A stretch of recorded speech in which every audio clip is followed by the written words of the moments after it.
പ്രകൃതി നമുക്ക് കാണിച്ചു തരുന്ന പാഠങ്ങൾ അനവധിയാണ്.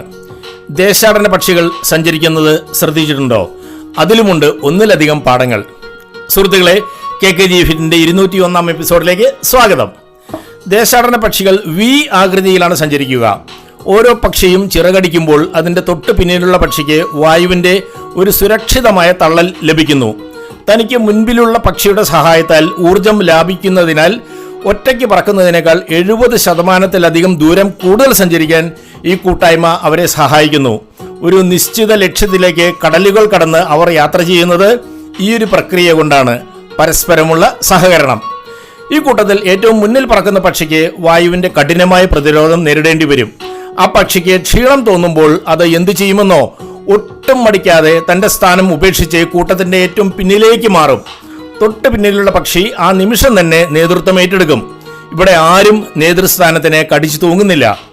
എനിക്ക് ശേഷം ആര് എന്ന ആശങ്ക അവർക്കില്ല. ലക്ഷ്യസ്ഥാനത്തെത്തുക എന്നുള്ളത് മാത്രമാണ് പ്രധാനം. ഈ പക്ഷികളുടെ അതിശയകരമായ മറ്റൊരു സ്വഭാവം കൂടിയുണ്ട്.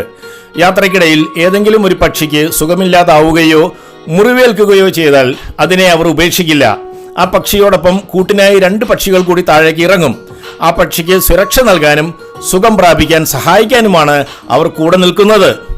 സുഖം പ്രാപിച്ചു കഴിഞ്ഞാൽ അവർ 3 പേരും ചേർന്ന് പുതിയൊരു കൂട്ടത്തോടൊപ്പം തങ്ങളുടെ ലക്ഷ്യസ്ഥാനത്തേക്ക് പറന്നുയരും. ഒരാളെയും തളർന്നു വീഴാൻ അനുവദിക്കാത്ത ഈയൊരു കരുതൽ പ്രകൃതിയുടെ വലിയൊരു പാഠമാണ്. സുഹൃത്തുക്കളെ, നമ്മുടെ രാഷ്ട്രീയ സാമൂഹിക സംഘടനാ സാഹചര്യങ്ങളിലേക്ക് നോക്കൂ. പലപ്പോഴും ഒരേ വ്യക്തികൾ തന്നെ ദീർഘകാലം നേതൃസ്ഥാനങ്ങളിൽ തുടരുന്നത് ആ പ്രസ്ഥാനത്തിന്റെ തന്നെ മുന്നോട്ടുള്ള പ്രയാണത്തെ ബാധിക്കാറുണ്ട്. ഒരു പുതിയ വ്യക്തി വരുമ്പോൾ പുതിയ ചിന്തകളും പുതിയ കാഴ്ചപ്പാടുകളും പുതിയ ഊർജവുമാണ് വരുന്നത്.